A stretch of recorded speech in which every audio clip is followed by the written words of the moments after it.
মোদিজি সমস্ত ভারতবর্ষের আকাশে বাতাসে একটি নিউজ ভেসে আসছে যে পাকিস্তানি নৌজনরা নাকি আপনার বিচি বরাবর টাক করে তারা একটি মিসাইল ছুড়েছিল।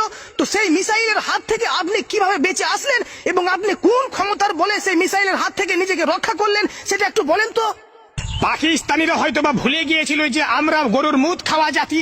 গরুর মুদ খাওয়া জাতিকে ধ্বংস করে এতটা সহজ নয়। পাকিস্তানি নৌজনরা সেটা মনে হয় ভুলে গিয়েছিল।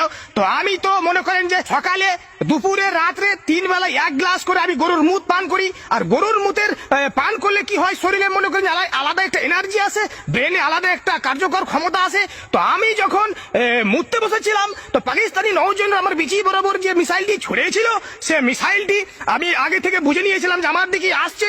আমি তখন কি করেছিলাম, আমার মাজাটাকে একটু কাত করে সাইডে হটিয়ে গিয়েছিলাম। তখন ওই মিসাইলটি ভুলবশত অন্যদিকে চলে গিয়েছিল।